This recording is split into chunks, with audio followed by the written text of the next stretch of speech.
Господин, расскажите, где проходит линия фронта для Грузии? Хороший вопрос. Можете сразу перейти на другой вопрос. Ну, в принципе, это в шутку, конечно. Серьезно, если подумать, 20% территории Грузии оккупировано. Это территория Абхазии, это территория Осетии, Южной Осетии. И это, вот эта граница очень, граница как де-факто граница, я могу сказать, очень болезненно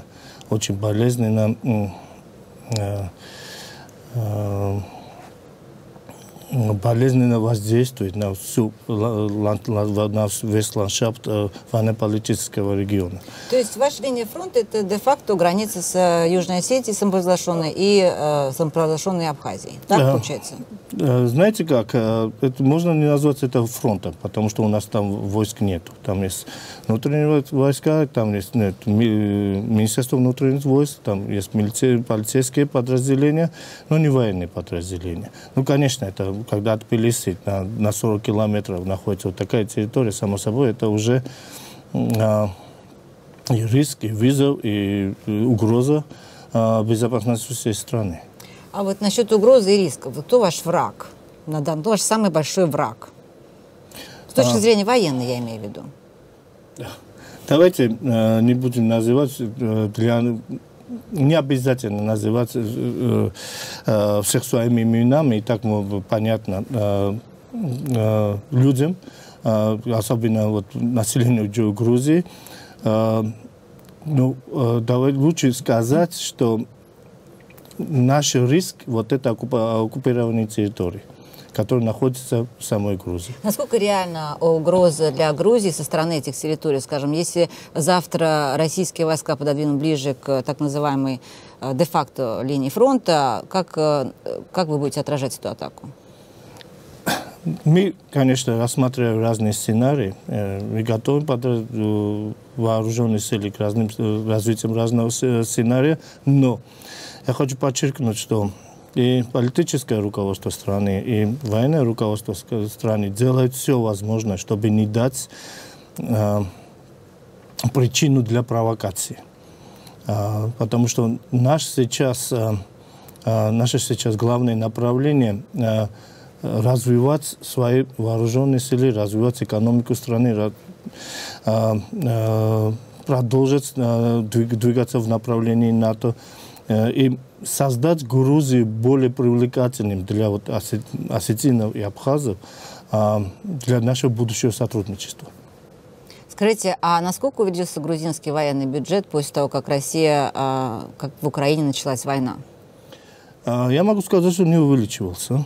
Но еще раз говорю, что вот боевая подготовка интенсировалась, стала более активной, более целенаправленным. Так что мы, конечно, реагируем на всякие вот эти изменения, очень строго смотрим на все это, на происходящее во всем мире, в регионе. Так что мы готовы к разным сценариям, которые, может быть, возникнут и, может быть, будут происходить в Грузии. Ну а какой самый вероятный сценарий, как вы считаете? Грузинское руководство неоднократно заявляло о том, что угроза со стороны России, она реальная. Мы знаем о том, что в Северной Осетии дислоцированы российские войска. То есть, в принципе, это каждодневная угроза. Ведь у вас тоже могут появиться в какой-то момент зеленые человечки со стороны Цхинвали. Знаете, могу сказать, что вот зеленые человечки вряд ли возникнут, потому что сейчас в самой Грузии другая обстановка. Там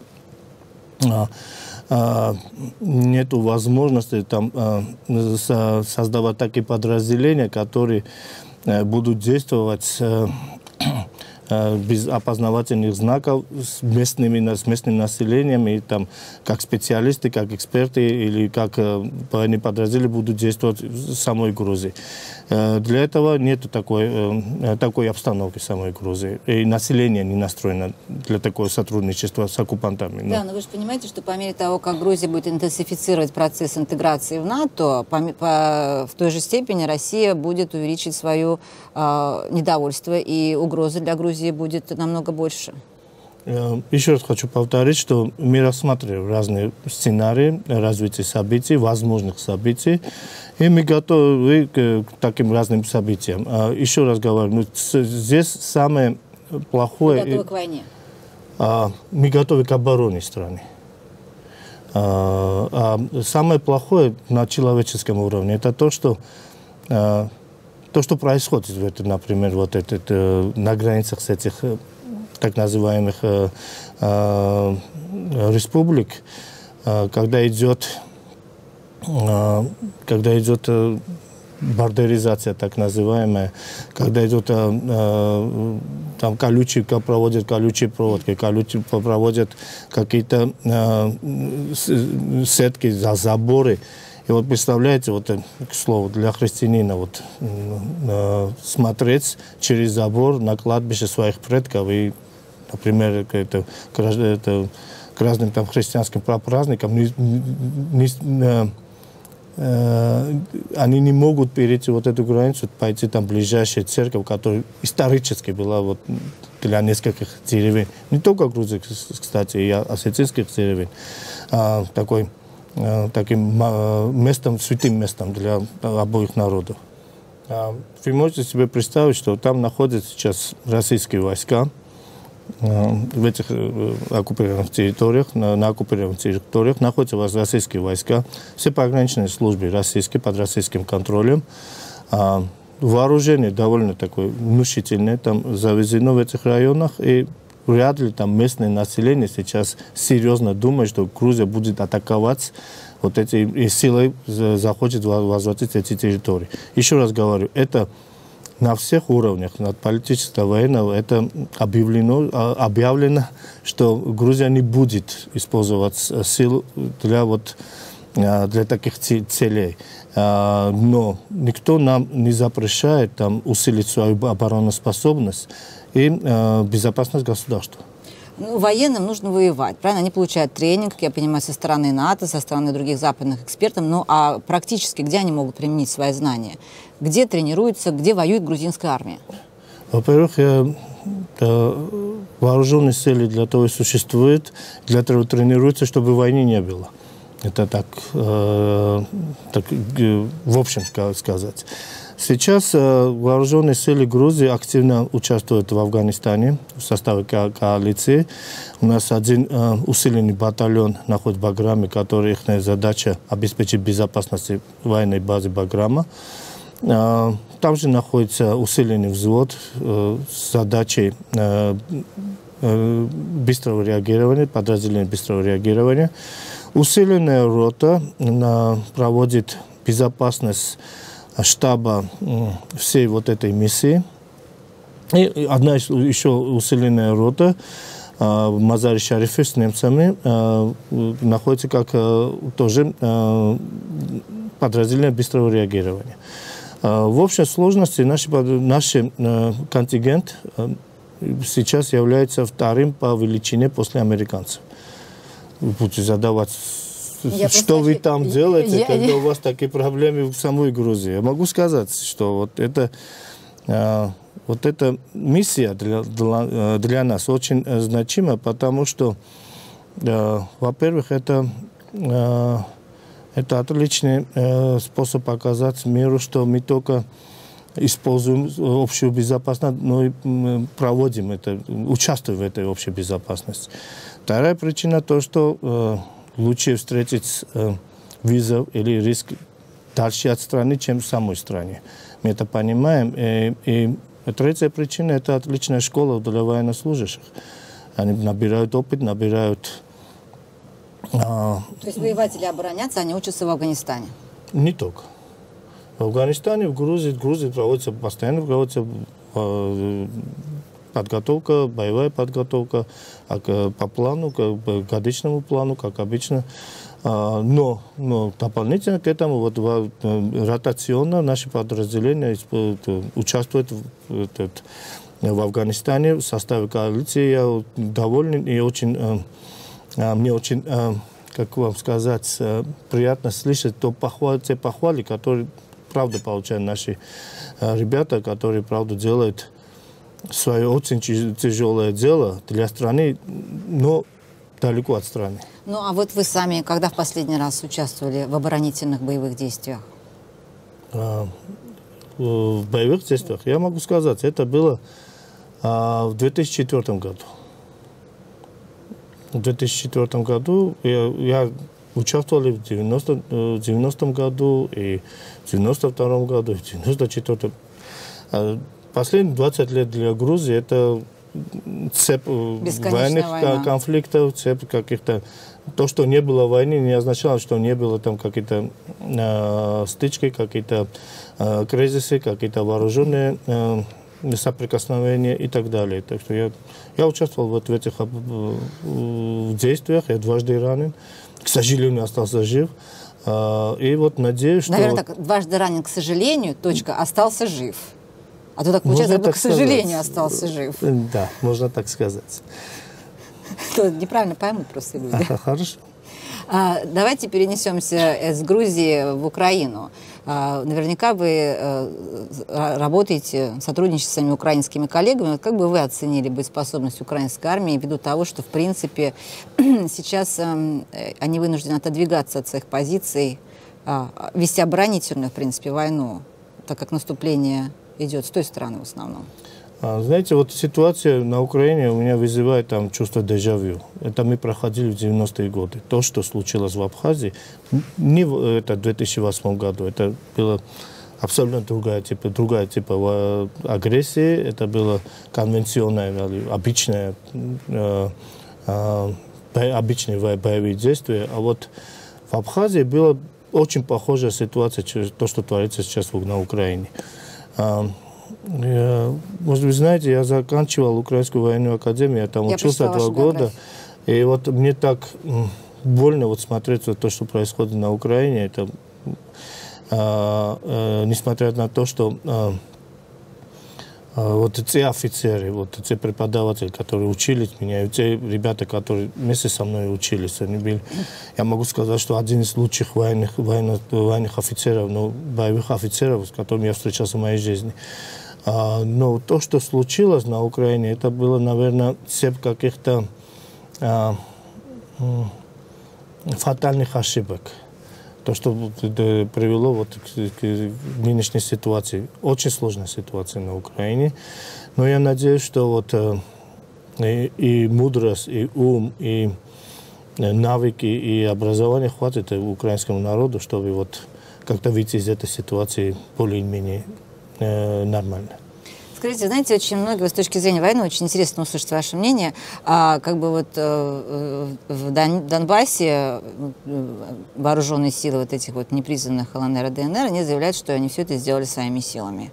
Но понятно, что у них военная техника, я сама видела, и подготовлены они так себе.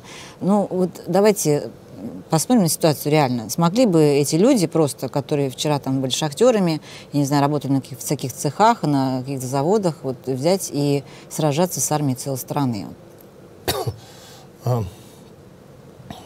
Ну, по-моему, никто в этом не верит. Я не знаю человека, который бы поверил этому, тем более военнослужащий или военный. Вот и вот последний термин военной теории, которая пошла, это гибридные войны. Это в основном утвердилось вот после вот украинской войны, в основном. Несмотря на то, что вот то же самое было в Грузии. Но Грузия была там поменьше по размеру, с меньшими проблемами для всего мира. Я имею в виду то, что творилось в Абхазии. Вот эти гибридные войны, вот это для меня там ничего нового нету. Даже есть такая поговорка, что гибридные войны – это старое вино в новых бутылках. Потому что то, что там творилось, это уже давно опробированный метод. Это синтез специальных операций и поддержки повстанческого движения. Так что там углубляться сейчас не будет, это не военная передача, но во всяком случае, еще раз говорю, что найдите мне человека, который в этом поверит, и пусть он первым бросит камень в меня. Если вы были бы сейчас начальником Генштаба Украины, что бы вы сделали?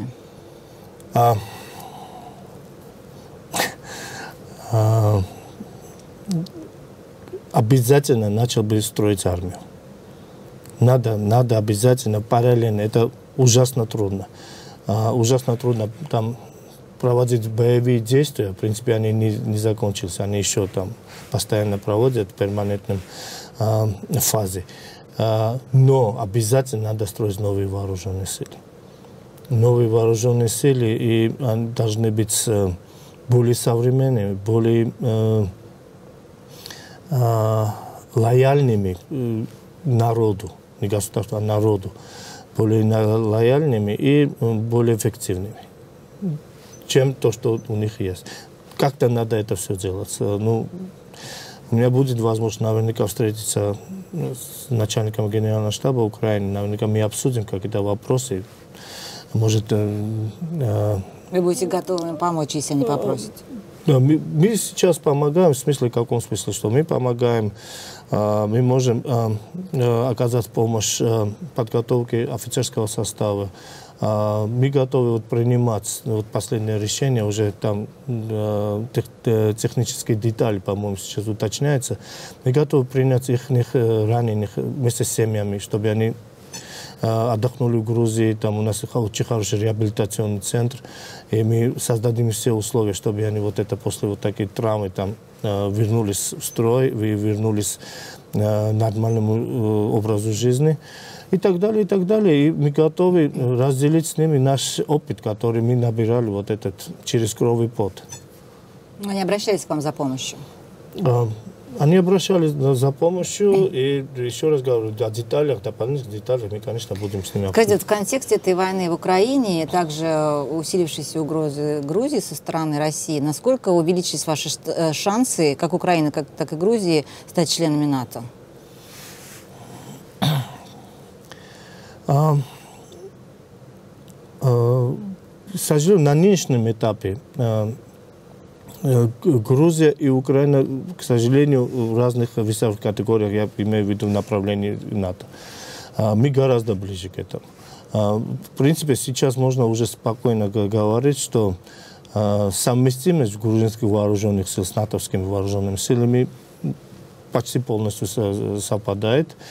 Ну, конечно, там есть системы вооружений и так далее, но в основном по принятию решений, по работе штабов, по логистике, по подготовке профессионального сержантского состава и так далее. И, что главное, в оперировании в одних и тех же штабах, а в оперировании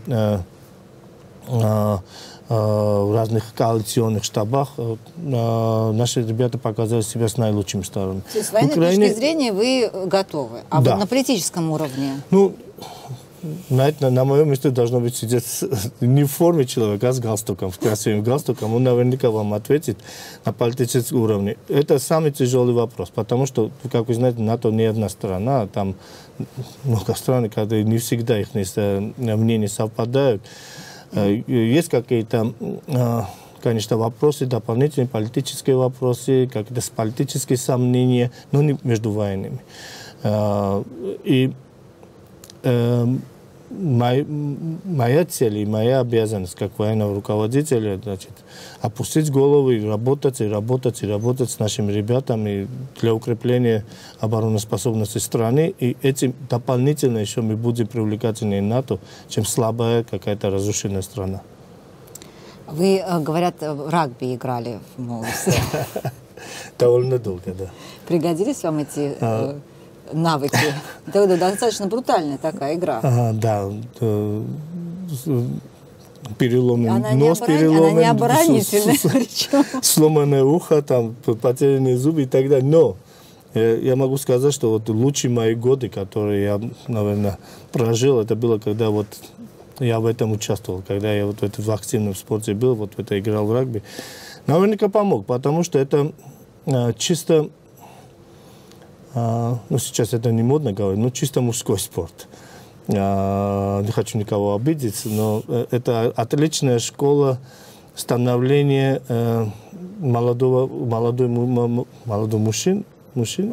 молодых мужчин.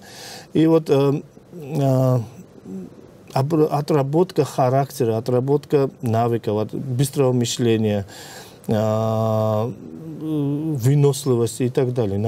Конечно, это помог. Вы не хотите ввести курс регби в тренировку вооруженных сил Грузии? Кстати, у нас есть очень развито это в вооруженных силах. Я считаю, что один из самых хороших курсов для подготовки личного состава, потому что это такой вид спорта, который, еще раз говорю, и физически усиливает человека и дает возможность быстрого мышления. И что главное для военного, он создает условия коллективной борьбы, коллективной игры. Если ты с кем-то в плохом отношении, ты в регби с ним вместе с ним в одной команде не сможешь играть. И это чувство локтя, чувство плеча, это очень важно для военнослужащих. Абсолютно. Господин генерал, спасибо большое. Пожалуйста.